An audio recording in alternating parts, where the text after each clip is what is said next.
live in an age where you got streamers making shitloads of money. We didn't have the opportunities the youth have now. It speaks for itself. Bouncer, entrepreneur. He has built the #1 community for all independent artists and has turned his life around from being to jail to making millions. From the area that I'm from, crime started getting worse and worse, and started being around the wrong crowd of friends and whatnot. I was in a prison, my mum came to visit me, my family came to visit me, and I see about 4 or 5 of my ops on the visit. They kept on looking over, trying to intimidate me and my mum. To be honest, I kind of had to fight. How do you make money now? I make money through finance. I played a big part in the UK when it comes to artist development. One thing you should never do, don't listen to anyone, don't listen to no one. Yeah, what's the hardest thing you've ever been through? Changing people's life, but then people going online and telling me to kill myself.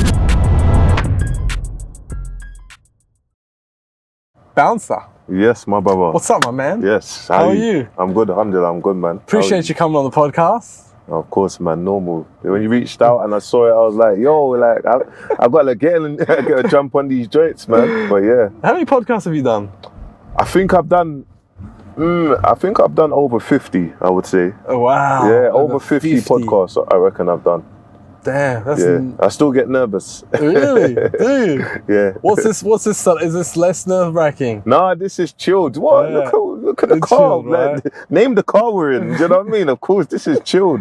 Yeah, okay. Because I feel like when you do a podcast across the table from someone, I don't know. You know what I mean? When you're cruising around, it's chilled. Nah, you've definitely tapped into a niche market. I appreciate you. It's only a matter of time where other people start taking it, I think. Oh, you know already. But what does Drake say? Imitation isn't flattery, it's just annoying me. Come on, man. Come on. Who are you? If somebody's watching this and they don't know who you are, who are you? So I'm an entrepreneur. That's what I would say. I know how cliche it sounds, but I'm an entrepreneur. My come up is through the music industry. I played a big part in the UK when it comes to the drill sound and when it comes to artist development. Then I went into influencer boxing and played a big part in the UK when it comes to the scene, what you're seeing right now. When it comes to influencer boxing, I own a boxing company, I own the energy drink, and obviously I moved over to Dubai. We put on a boxing show in Dubai like a year and a half ago. And I thought, let me move over to Dubai. I made a few investments. I'm in the finance world, so I'm kind of into entrepreneurship. Sure. Yeah. Now, obviously, I've got friends that know you, and how would they know you? It depends. It's funny because for 6 years, obviously, my development has been 6 years. Before that, I spent 10 years in prison. Changed my life around. So I started off in music, then I started off in entertainment, then boxing, and so a lot of people, some people might know me through the music space, but then some people might know me through the boxing space and said, you're the guy that put on Sunday Smoke, or you're the guy that done influencer boxing. Then a lot of people, so it's a bit of a mix. I have 2 different audiences. Sure. Yeah. Got ya. Okay, and what audience is bigger? Which industry have you gotten further? In music or boxing?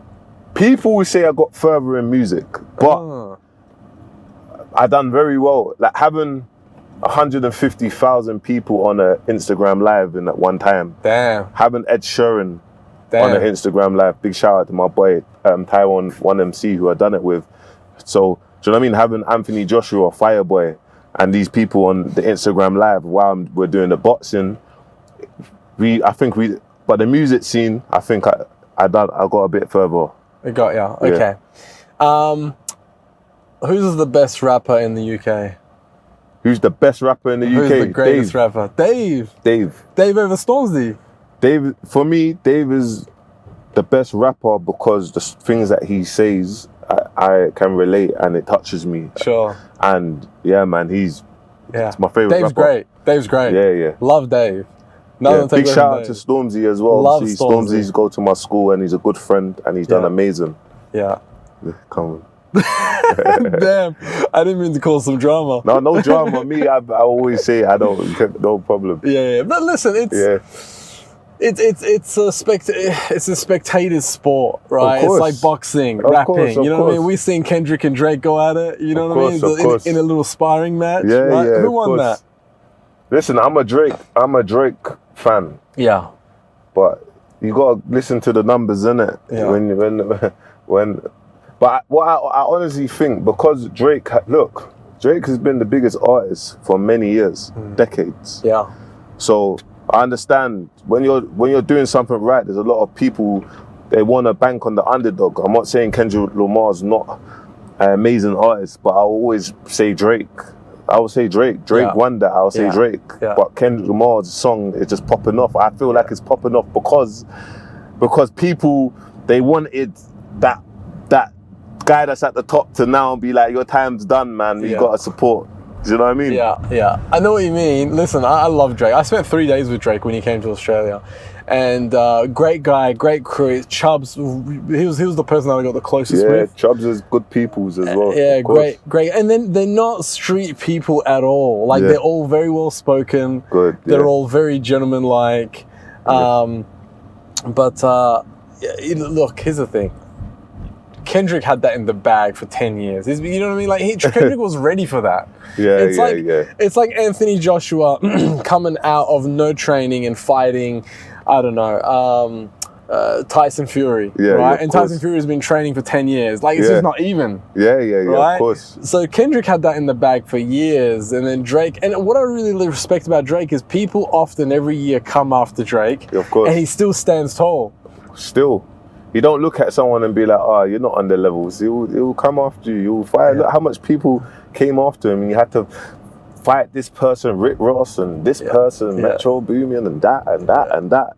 Yeah, I know. They just want a downfall. They just want his downfall. 100%. I hope this doesn't burn him out to not make music anymore. Of course he's gonna make music.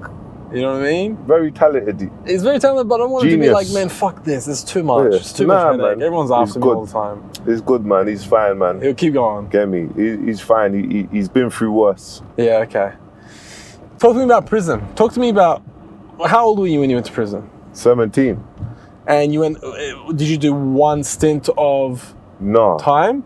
So I went to jail when I was 17. I got 4 years, do 2 in prison. In the UK, you do half of your sentence. And then parole. So I done 2 years. I came out for 9 months. Then I went back to prison. I done 2 years, 2 months. I came out for 5 months, and then I got 11 years, and I done 5.5 years. So I done 9 years, 9 months of my life in prison. From 17 to 28, I only spent 14 months out. All the rest was in prison. And then from 28 onwards, all I've done is put my head down and change my life around, and I'm 35 now. Damn. Yeah. You've turned your life around so quickly. I think God, there's lots of trials and tribulations, there's lots of highs and lows, there's lots of understanding yourself, going through mental health, going through depression, going through anxiety, but you just have to fight through it. What's this? You've been shot? So here I got stabbed. I got stabbed. The life that we lived in the UK, I got stab marks all over my body. So really? Yeah. So it's growing up in London, these are the things that happen. And when you're involved in gang violence, it's just they're the things that happen. What saved you? Prison. Prison saved me. Prison saved me, man. Yeah. So the rehabilitation process of prison is well and live. No, I would say that after going to prison for the 3rd time, I feel like if I was out, I may have got killed, may have spent the rest of my life in prison. And I think prison saved me. Looking back at that time, it was like a big punishment. Like, oh my God, 2012, 13, getting sentenced. You're coming out 2018. You think that it's never gonna come. But prison saved me, man. And obviously decision making, working at Timpson's. Timpson's is a key cutting place in the UK, and kind of just understanding every month I'm gonna get paid this and not having to look over my shoulder from doing crime. Yeah. Yo, you worked at Timpson's, you couldn't figure out how to cut a prison key and run away or something? Well, then obviously I was in open prison and they gave me an outside job, so it was like keep on the straight and narrow. What's an open prison? Open prison is when you've kind of lowered your risks to the public, you've done all your courses, you've kept a good relationship, good behavior. It's a part of rehabilitation in terms of they will give you outside work, go to prison, you're still in prison, but they will let you work outside Monday to Friday, for example, and then go back to the prison to sleep in it. So you get that the last 2 years of your sentence. No way. For the last 2 years of my sentence, I got that. So you're out in public, Yeah. working at a regular job, Yeah. and then at night you get on a bus and you go back to prison Yeah. and sleep there, Yeah. and then in the morning you get go up back. and go back to your job. Yeah. Damn, Yeah, that's yeah. free rent. Yeah, well, listen, that the last bits I managed to get there. Sometimes it's just what governor you got on a day that can sign you off. So I got there. Thank God. I think that's what changed my life. Them two things, man. Yeah. Did you grow up Christian or Muslim? I grew up Christian, and then I took my Shahada like 20 years ago when I was around 14. I got one of my closest friends. He's not here no more.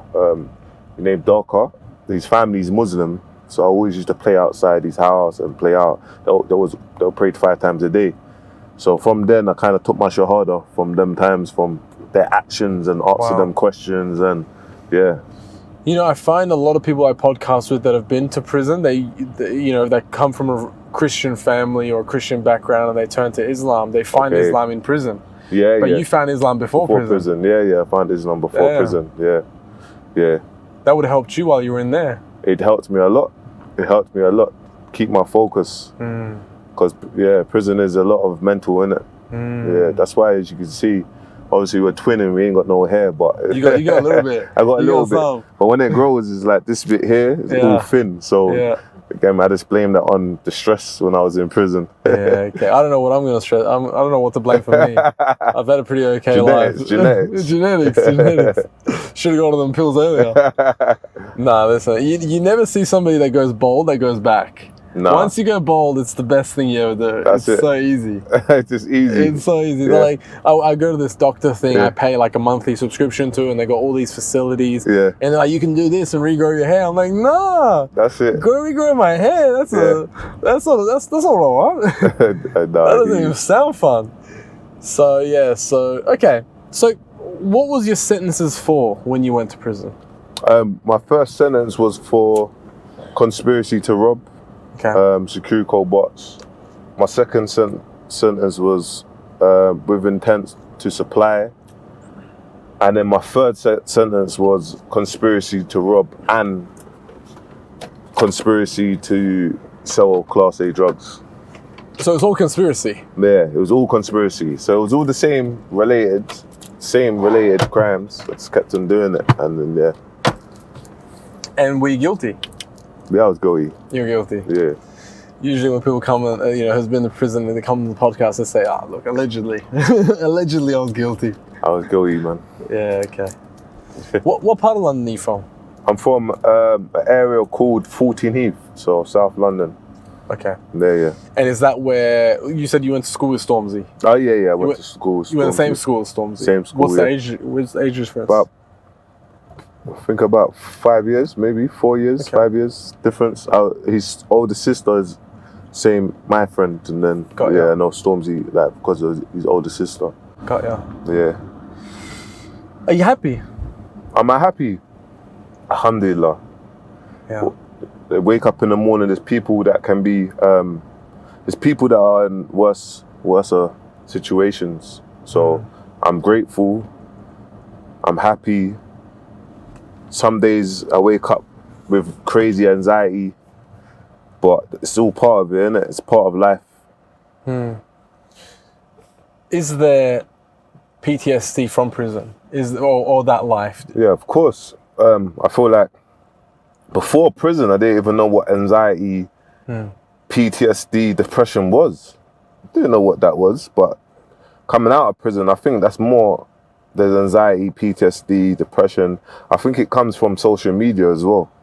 Through trials and tribulations, the stuff that I've been through. I think that's what the trigger is on social media. But now, obviously, I've been doing it for so long, so I'm used to it. But you've conquered social media in a way now.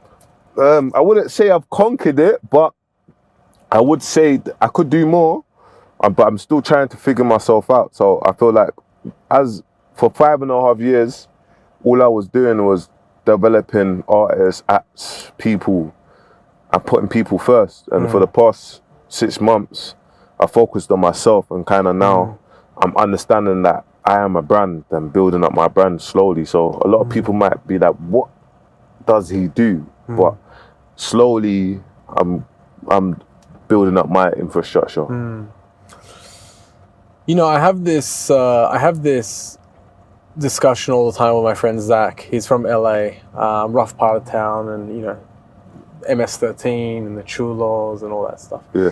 And I always say to him, you know, he says to me, people that are born in that environment, there's no way out, right? You have to go down the same path as everyone else, you know, being active on the streets and this and that. And I'm always saying, no, there's always a choice. You can, just because you're in that environment doesn't mean you have to be a product of your environment. You can actually break out. You were born in that environment, right? Yeah, I was born in that environment, yeah. Who do you believe? Who do you, what strategy or what philosophy do you have? Can you be born in that environment and not go down that road? 100% you can. Obviously, LA is a bit different to the UK.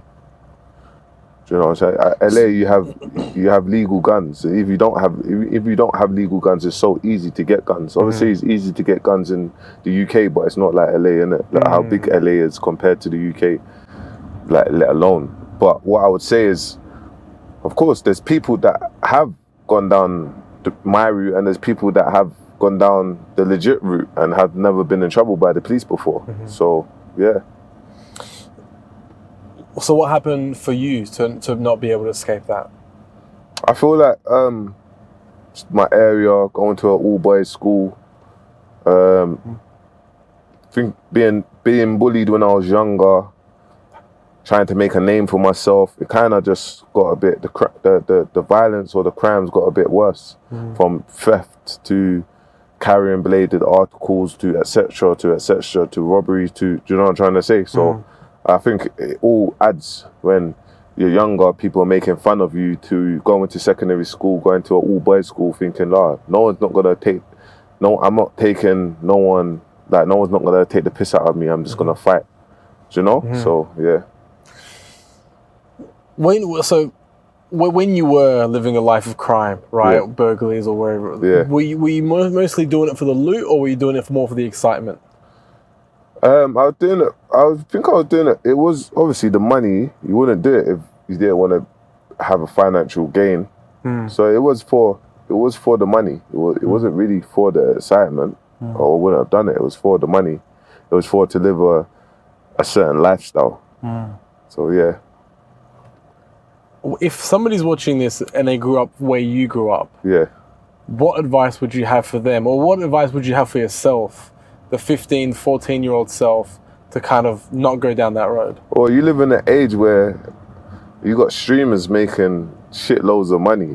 Back in the day, we had youth clubs, and for us to be in a youth club, there was always problems in the youth club. We didn't have the opportunities that the youth have now. You have social media, you have TikTok, you have Snapchat, you have Instagram, you have personality, you have podcasts. We didn't have none of them. There was no space. We didn't even have YouTube then. So I feel like it speaks for itself.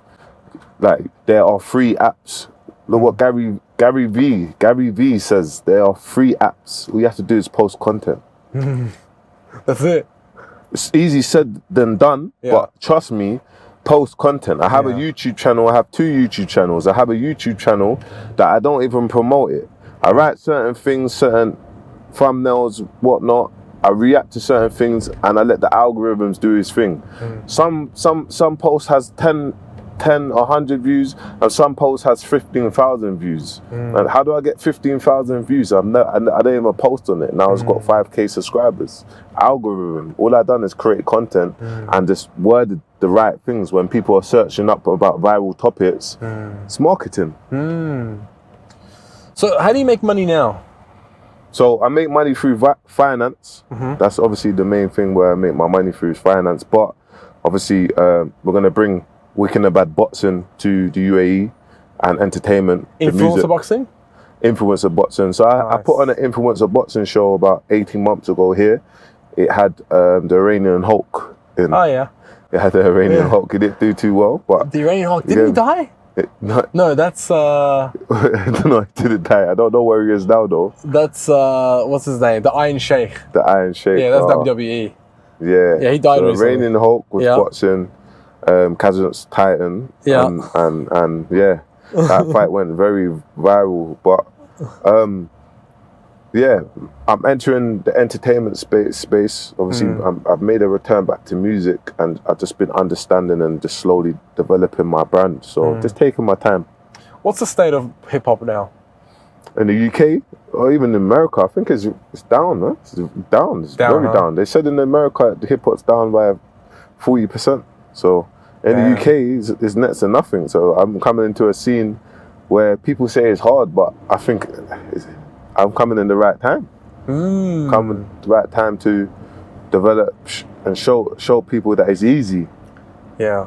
Yeah. Well, I mean, you know, I don't know. Do you follow the stock market? So I do. I'm a day trader. Okay. So I do day trading. I own an education platform as well. So, well, yeah. Nice. So you know how like Nvidia is like holding up the whole market? Yeah. I feel like Drake's been holding up the whole rap market for the past whatever years. Listen, he's definitely done his thing. Do you know what I mean? He's definitely done his thing now. Obviously, you got the Ice Spices. Obviously, you got loads of other emerging artists. You get me? Travis Scott. Obviously, they're all up there. Yeah. But we need new artists to come through in it for us to follow. Why is there no new artists? Is it the labels not putting them on? Well, labels don't have labels. They act like they have the power. If it was that easy with the labels, there'll be loads of many new artists. I just don't think there's great creativity. There needs to be a way of artist development, how to develop artists, how to take them into different spaces and show artists that you don't have to follow this blueprint is not the blueprint to success. You can do anything. To develop, you could do anything. But we just need to understand that. It's about being creative. Do you know what I'm trying to say? When I jumped in the scene, they said that my genre of music will never amount to nothing. I was the first manager to make a top 20 with my artists, independent, not signed to a label. So after that, we started developing and growing and doing more and more and more, and we made more history. So it's like now that I've come back in it, there's no pressure on me. I don't have to develop the artists. I'm just going to show different sorts of marketing, how to grow. So, you know, like we haven't seen a big artist come out, like a big rapper come out like Drake since 10 years ago, Drake, right? Is it because the rappers are almost self-cannibalizing the market themselves because they don't want the next big thing to come and take market share away from them? Yeah, of course there's going to be a lot of gatekeeping, isn't it? There'll be a lot of gatekeeping, but it's about having a great team, innit? If you got all your team, that as soon as the artist blows up, they're signed to a label. As soon as the artist blows up, they're signed to a label. Then the labels own your whole infrastructure, so you're not free to do everything you want when you want it and how you want it. It's good to sign to a label, but just have fully control. But have a good team. If you got a good team of people and they're all working behind the scenes to get this artist to the highest heights, that's where we need to be. That's where we need to be. So, yeah, man. Listen, no one's done Drake numbers. No one ever's done Drake numbers. He's passed everyone. So, but is it because nobody will let the next guy come up? No, I don't think it's that, because you can see, like, in America, how it looks outside looking in, that everyone helps everyone. You know what I'm trying to say? How it looks. R.I.P. Pop Smoke, but when Pop Smoke jumped in the drill sound, he wasn't getting as much streams than my artists, but he was bigger and branded better than my artists. I see. UK against America, that's the difference. Got ya. So at that time, so how I looked at it, it's like, you can see, we looked at the numbers. Big Dat's doing more streams. He's flying. Pop Smoke is coming through. He's not doing as much streams, but he looks as a bigger artist because of the cosigns and what he's doing. Do you know what I'm trying to say? Yeah. We both got invited to Paris Fashion Week. We was together. It was great. But that's how I looked at it. So I know America, look, they have all these states. So there is parts of gatekeeping, but I think that there's not a lot of knowledge there. Well, I mean, that's the thing. You know, you guys did the same numbers that Pop Smoke did, and you guys were independent, right? But then Pop Smoke had probably more support than you guys. Of course he did. You know? You've seen him with Travis Scott. Yeah, Come on, man. And that's what I question. I question, is it because they're not giving the artists the support?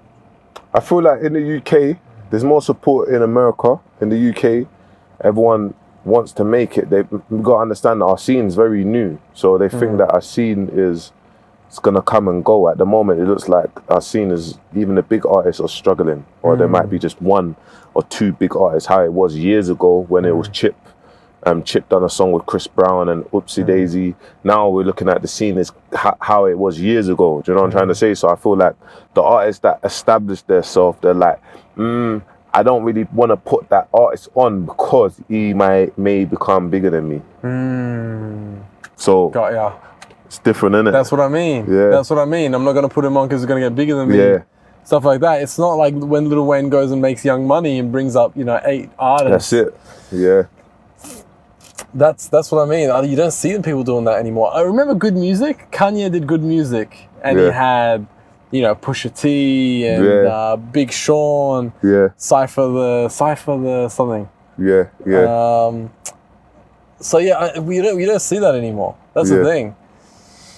Why do you think the old heads stay out of beef now? Like the Eminems and the Jay-Z's, they stay quiet now. Because they're billionaires. They're hundreds of millions billionaires. They own market share. They pulled the strings behind the scenes. Yeah. They can say yes, no, this can happen, that can't happen. They don't really need to be involved in the beef no more. Why do they need it? Yeah. They don't need it. Yeah. Yeah. So they're just watching it from the sideline, enjoying it. Listen, they're the gatekeepers, isn't it? They can make things happen. You can change your life or block you. Simple. If you like this video, consider subscribing. We do weekly podcasts with experts in every industry to help you find direction and guide you on your way. Now let's get back into it. I was watching some videos of you. You almost like making reaction videos to boxing. Yeah. They're funny, man. They're so funny. I actually prefer to watch that than the actual fight. I feel like next big fight, I'm coming to your house, watching it live for myself. Yeah. Who's the best fighter right now? Listen, Anthony Joshua looks like he found something. Yeah. He's found something. Yeah.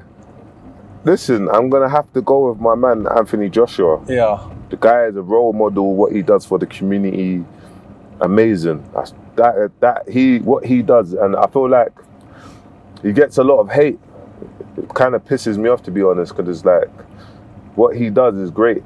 So, and now he's come back, now everyone's licking his ass. So it's like, oh, you're licking his ass now, innit? Yeah.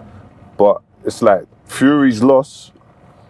Yeah. When Anthony Joshua lost against Usyk, he got more hate than Fury losing. But if Fury lost he lost worse than Anthony Joshua. Yeah.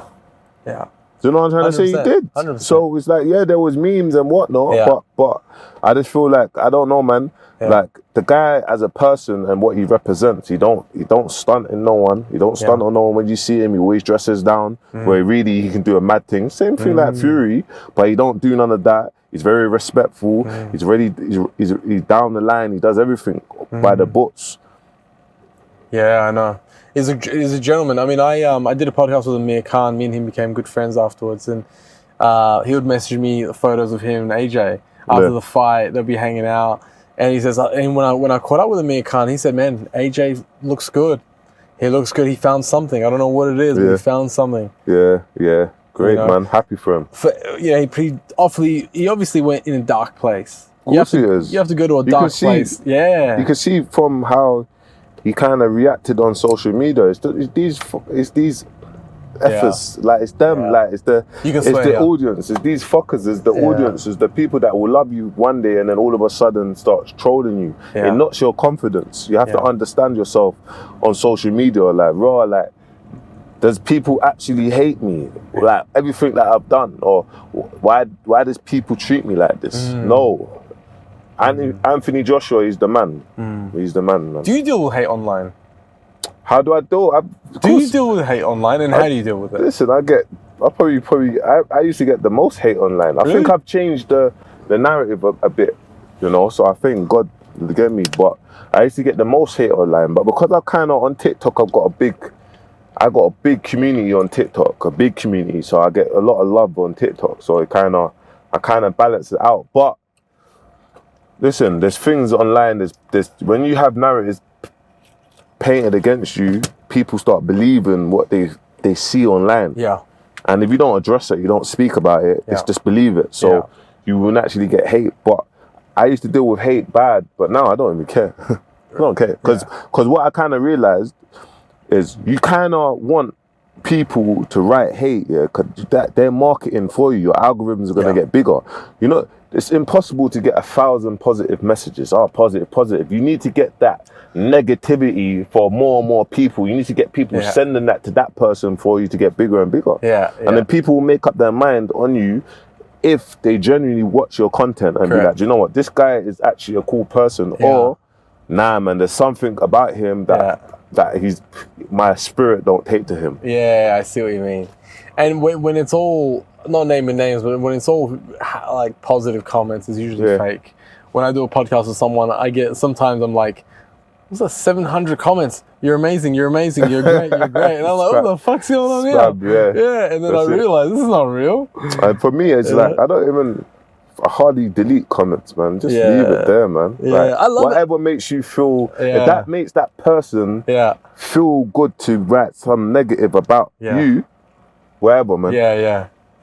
You know, my sister gets offended. Listen, I grew up in Australia. I grew up in a racist environment. I'm used to racism, right? I actually laugh about it. Like, I love it. Like, me and my friends were racist to each other, right? Like, that's how we grew up. And like, my sister doesn't like it. And when there's comments, she's like, and I actually look at it laughing, right? Like, I did a podcast with Ahmed Ben Shoba. I'm not sure if you know who he is. ABC. He always wears a kundura. I know who he is. He's got the is it the bouncy castles? That's right. That's I met him at the $1 billion summit followers event in Dubai. So I had him on the podcast, and he always wears a kundura. So I was like, fuck it, I'm gonna wear a kundura, right? So we both wore a kundura, and then I asked him a question. He says he travels a lot. I said, where do you hate in the world? And he goes, I hate America. I was like, look, I love New York, but America's a bit of a weird place. And the comments, that's the stuff that goes viral, though. 14,000 comments. The best comment was like on TikTok. One of the comments was like, man's dad did 9/11, now it's over there shit. Shit! Laughing. That's funny though. That's the stuff that you know what to say. It's just like, I don't mean that, but it's like whatever. That's how Andrew Tate blew up. He just said what he needed to say. Just done what he needed to do. Give me a prison story. Give me a crazy prison story. Okay, cool. I'll give you a crazy prison story. So one time, I was in a prison that is known to be. At that time, I was involved in gangs, so it's known to be an ops prison. So the opposition's prison runs the whole prison. So I was in this prison. There was ops. My ops at that time. So there was a few people that were my friends in the prison, but there was majority of my ops that was in the prison. So I went out into a visit. So my mum came to visit me, my family came to visit me, and I see about 4 or 5 of my ops on the visit. So in my head, I'm saying 4 or 5 of my ops are in the visit, and there's another 15 and ops that are visiting them, like, because they're all on double visits and triple visits. So in my head, I'm saying, look, my mum's coming to visit me. There ain't no way that my mum is leaving this place and these people are leaving this place at the same time. It's gonna be, they might harm my mum. That's what's going in my head, because people are scumbags. So obviously we've gone on the visit. I'm having my visit. They keep on looking over. There's an issue. We've got up. We started fighting. So obviously were fighting now, fighting. So I've smacked up like 3 of them. Like anyone that was on the visit, God is my witness, you'll see. And then what's happened, all the officers is calm, restrained, boom, boom, boom, boom, boom, boom, boom. And then afterwards, obviously I went to the block for that. Because I was in the block anyway, because I kept on fighting inside the prison. But then obviously the officers escorted my mum safe outside, and that's all I wanted. So to be honest, I kind of had to fight and do what I needed to do, because it was like they kept on looking over, trying to intimidate me and my mum. So I was like, no way, boom. And it just went off in the visit. So that was kind of like a deep one. And then I'll tell you another one is like...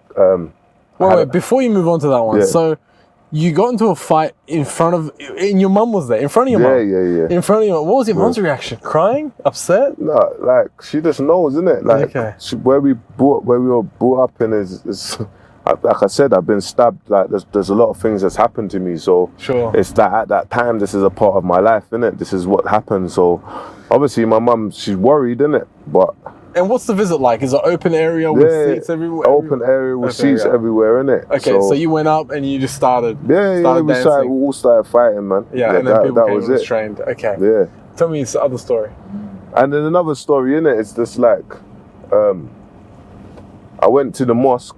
I had a problem with someone, and then when I went to Friday prayers in the mosque, at the end of Friday prayers, I'm speaking to someone who I had a problem with, and he's just punched me in my face. We're fighting, fighting. The officers have stopped it. Now, the officers have stopped it. Cool. I've gone back to the wing, but I see the other guy's friend, so I've just knocked out the other guy on the wing in front of the officers. So, and then I just went to the block for like a month.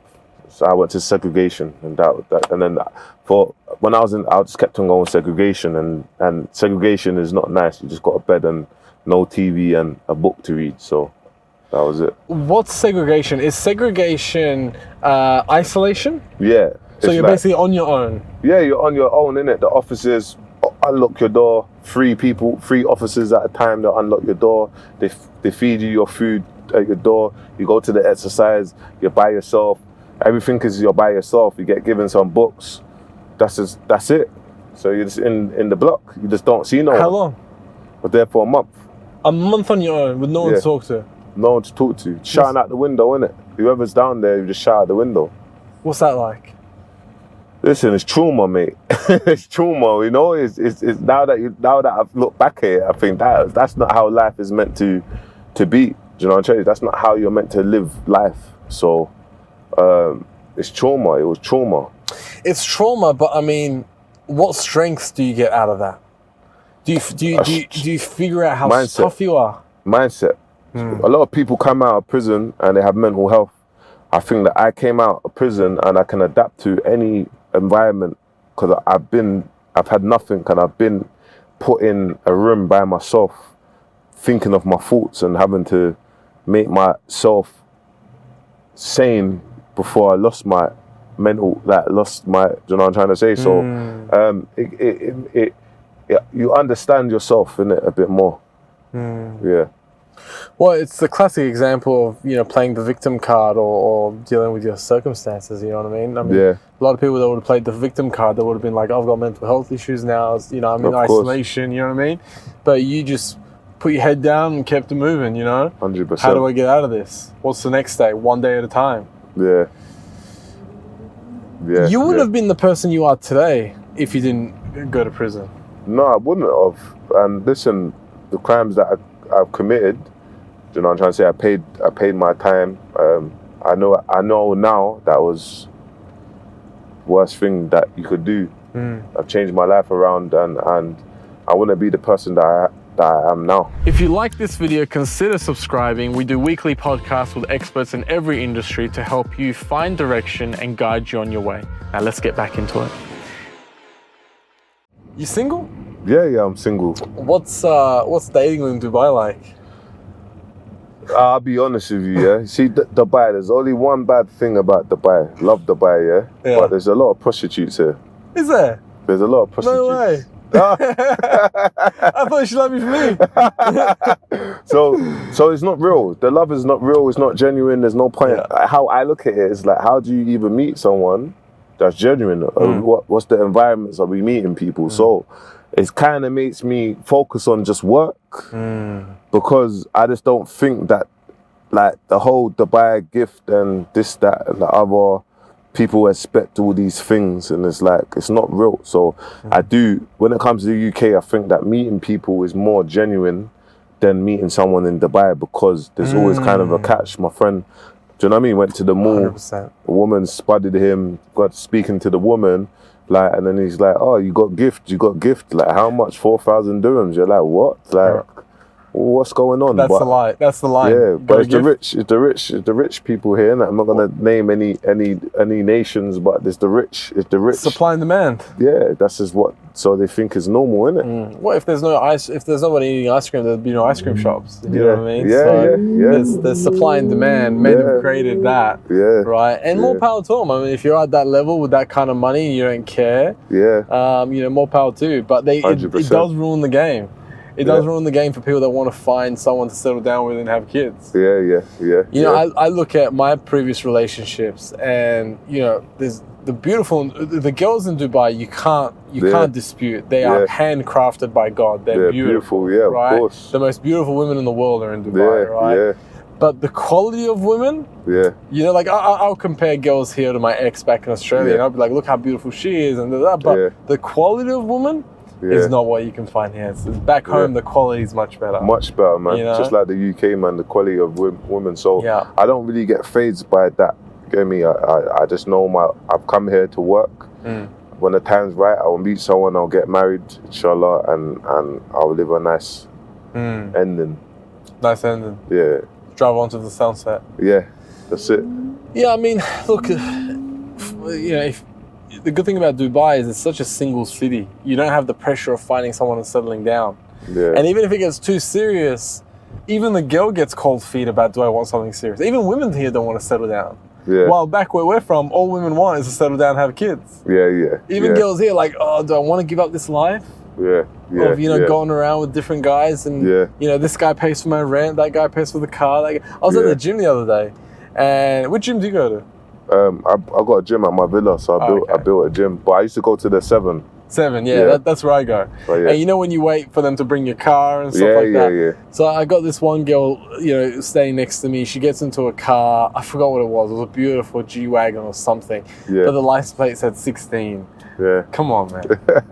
We both know this Russian girl didn't spend £7 million on a number plate 17 or 16, whatever it was, you know? Mad. So it's a real strange place, but it's a fun place. I love it. I love this country, man. I love it. I love it because they're God-fearing people. Even white people, bro. Even people from UK, from Wales, from Scotland, they come here and they're doing Ramadan. Bro, the white people doing Ramadan. They're Christian. They're not even Muslim. Big respect to them, man. Big respect. They try it, innit? They try it. They I don't know. Islam's got such a bad name in the Western world. There's so much racism towards it. It's always. While when they come here, like, you know, you talk to your white friends here, you say Alhamdulillah. Thank God, right? Yeah, of course. But sometimes when you're on the phone, like I'm talking to my friends back home, and I want to say Alhamdulillah, and I'm like, can I even say that? Yeah. I'm with you. You know what I mean? Do they even know what that means? Even Condora, like you can wear it anywhere you want here. It's fine. When I go to UK, I feel like I stand out. Wear it. UK's not that bad, to be honest. I was in London not long ago. I was in Knightsbridge. Man, I felt like I was in Dubai. Knightsbridge. I was there during Eid. Okay. So obviously everyone's left because it's 10 days off. And there was literally a table outside Harrods, not Harrods, but you know that laneway where there's like cafes and everything. There was literally a table outside the cafe. Everyone was wearing a Condora. Everyone. I'm like, am I in UK? Where am I? See. But in Australia, you couldn't do that. They're so racist over there. Yeah. Are they like that in London though? Do you see that racism, or is that going away? London is. Everyone's just angry with each other, man. It's multicultural. So it's just angry. Go to different parts of London, different parts of England. Of course, there's racism everywhere. You know what I'm trying to say? But everyone's just angry. The government's got everyone in a certain way. They can't get to breathe. They're always paying bills, always cutting back on things. So it just makes everyone just angry of life, innit? Are you staying here for summer, or are you going? I'm going to stay here for summer. I've got work to do. I'm here to work. Okay. Yeah. And what's on the agenda for work? What's the vision for, what are you working on right now? Music, finance. Obviously, we've got the education platform. So we have students that come to my villa. Yeah. Me and my partners, obviously, we teach them how to trade. We teach them the education. We teach them other ways of making money online. And the amount of feedback that we've received, man, has been amazing, man. Do you know what I'm trying to say? So for us, we're just building up our business and that. So, yeah. If somebody's starting out today with no money, what strategy? If you were starting away today with no money, right? We take all the money, the villas, everything from you, right? How are you going to get to $1 million? Watch a ton load of YouTube videos with different gurus, you know. You got the Alex and Moses, focuses on sales. You got Elliot, he focuses on sales. You got loads of different gurus, and you look at it and you look at a strategy and you think, okay, cool. How would I start? You got drop shipping, you got e-commerce, you got forex, and I would just look at it and look at what business model. You got TikTok shop that's becoming bigger than Amazon. How do I know that? Market research. So you got TikTok shop flying. You got other people's products flying. So I look at all other things and be like, okay, cool. Well, firstly, I need to build up what I need to build up. I need to start releasing content and doing things on free apps that's not going to cost me any money, because I don't have any money, but I'm going to keep on going, keep on going, keep on going. And then I just look at what field that I want to be in to kind of focus on and be like, okay, this is the field that I need to be in. With Forex, you have platforms like Accelerated Prop Group, that's like a funded account platform where people might go on there, buy a $15,000 funded account for $100, but then they'll try and think of the way of trying to pass the phases. Once they've passed the phases and been given a live account, they get an 80-20 profit split. So there's all these other areas where you can actually make money, but from hardly no money. Do you know what I'm trying to say? But you always need money to kind of start off with something, to invest in something. A lot of people think, a lot of artists, a lot of music artists will make music and they will pay their studio time, but they won't put no money into marketing. You're not gonna blow up as an artist. It's not gonna. You need art. You need marketing. It's the marketing that blows you up. Everyone thinks that they're gonna release a song and go viral. You're dreaming. You're dreaming. That happens to probably 1% out of 100% of people. You're dreaming. And even when you do go viral, what are you gonna do next? What's the next move? So it's all about literally, look, there's free information on YouTube, Not all information is the right information, but if you take a little bit from this, a little bit from that, a little bit from that, a little bit from that, and you apply it, and you keep on going, you keep on going, you keep on tweaking things, you tweak things. It's all about your surroundings, your energy, who you're around. You'll get talking to that person, and you're just an opportunity. You'll get that opportunity, but just having self-belief.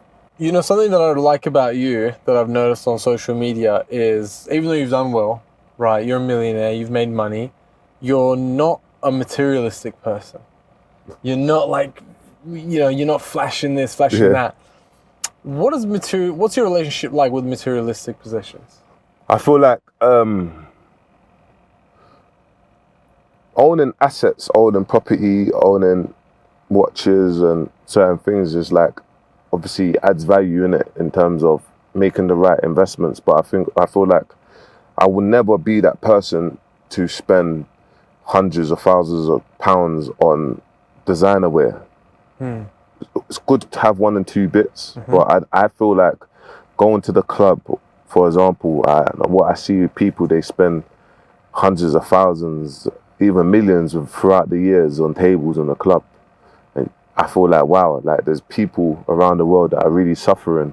So obviously the things that we do online, but sometimes you got to do things behind closed door in terms of giving back. But I always think that when you give charity, obviously you will never go broke with keeping giving charity, because your blessings will always come to you. So I just obviously maybe I'm fortunate enough I've been in prison, so I didn't grow up through that social media era or looking the part all the time. That's why gym wear, it's calm. Gym wear. I'm happy with gym wear, man. And we're figuring it out. We're growing. We're developing. Do you know what I mean? But I'm a risk taker with the businesses and the choices that I apply. Sometimes it works, or sometimes I can lose nearly all of it. Well, you never lose. You either learn and you win. Yeah, know? for real. And sometimes you need to learn lessons through losing money. 100%. I've lost money and had to learn lessons that way. 100%. And then you look at it and you start thinking like, wow, like, where do I go from here? I'm down to my last, whatever it is, and it's like, I have to pay this next month, and I don't even have the money. Where do I go? You have to kind of figure it out. Like, okay, cool. Just don't worry, things will come together. Just stay true. Don't you reckon everything always pans out?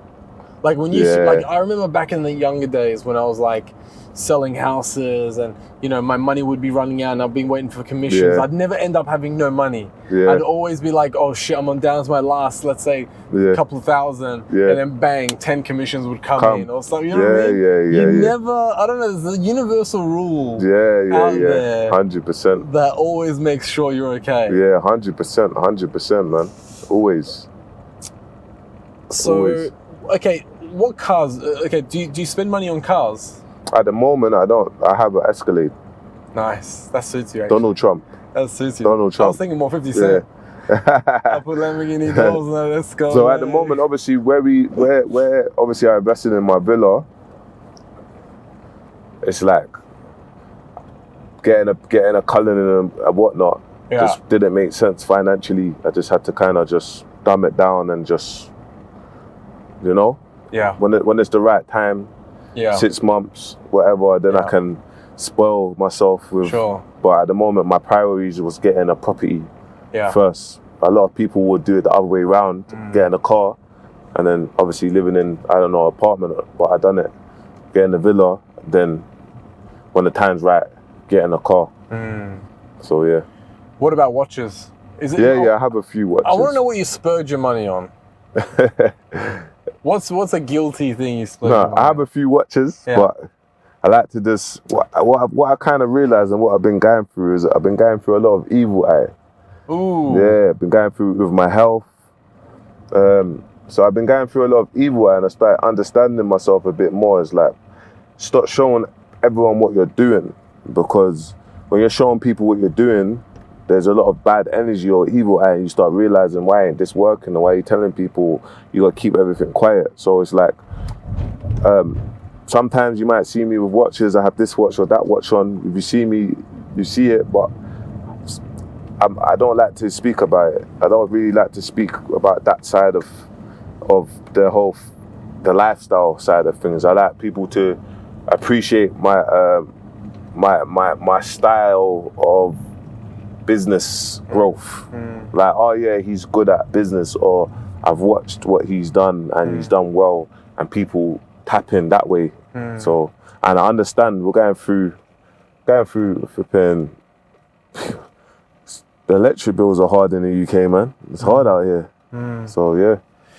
I'm going to tell you something, and hopefully it will pop that evil eye philosophy that you have, because I'm going to tell you what I believe in when it comes to philosophy.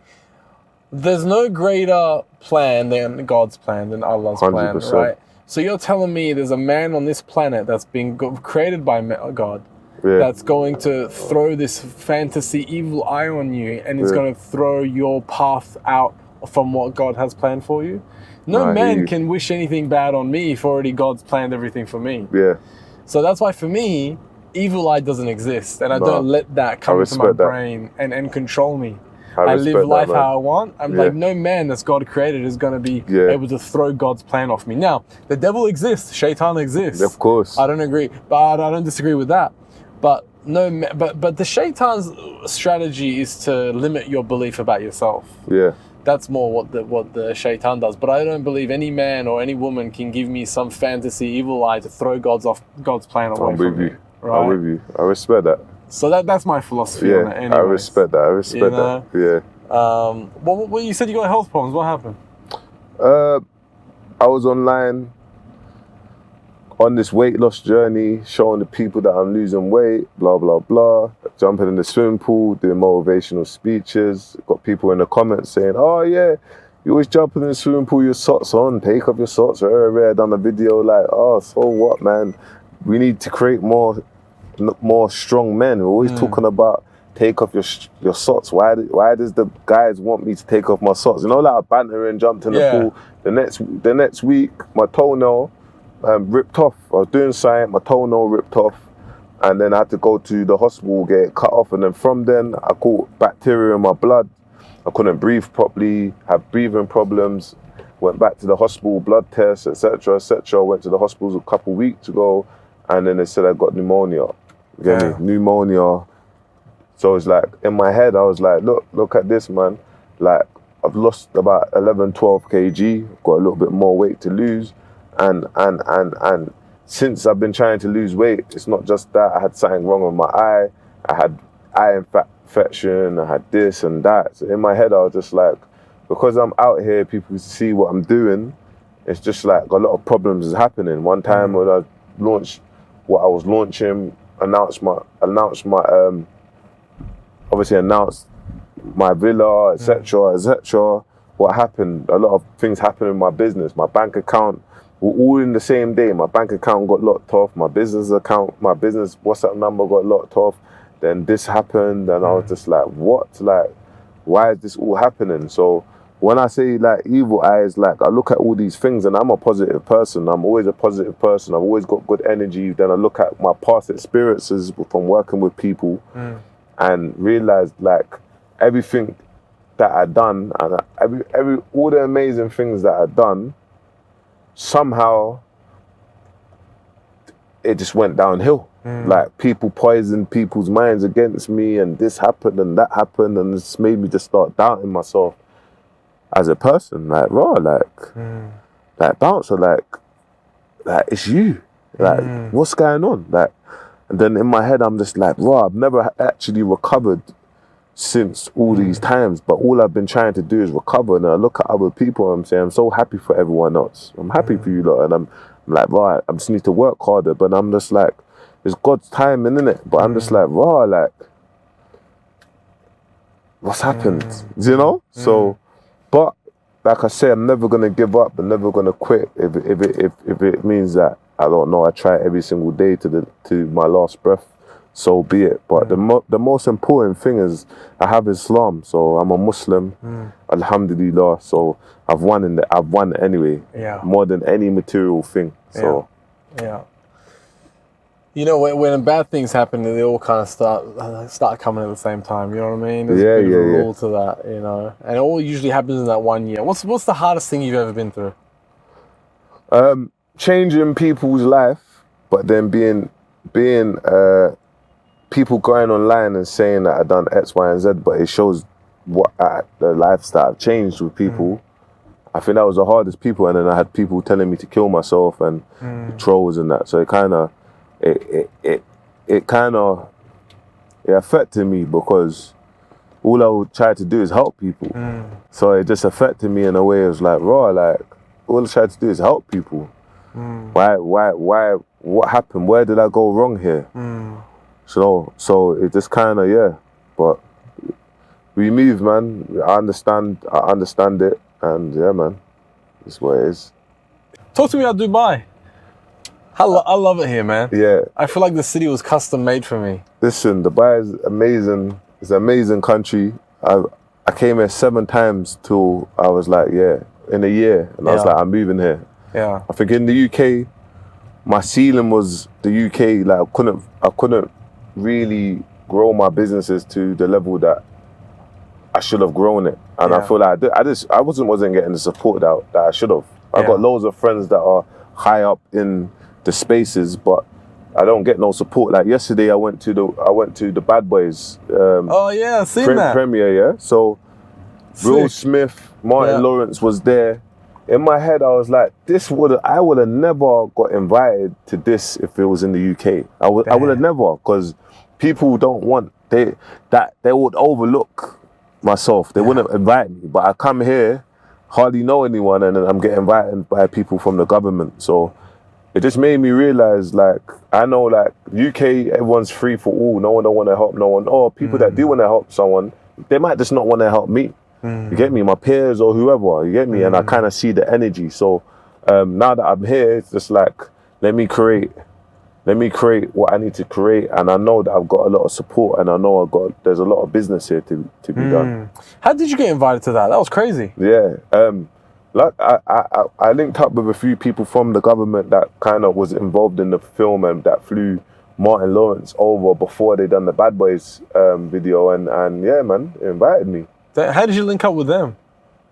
Through contacts. Yeah, right. Yeah, through contacts, and that's incredible. Staying in good relationship.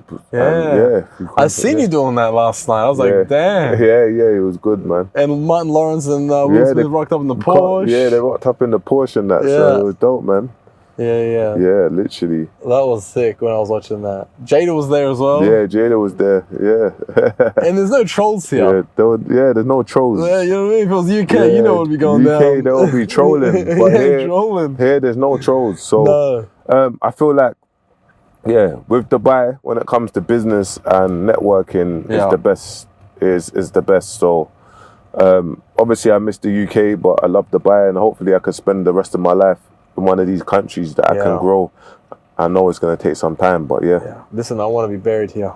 Yeah. You know what I mean? Bury me here, man. This is I love this country. This country's given me everything. Come on, man. I never really realized this level of happiness until I moved to this country. Of course. You know, I tell my dad all the time, I'm like, I don't know what I've done in my life to be so lucky to live this life, you know?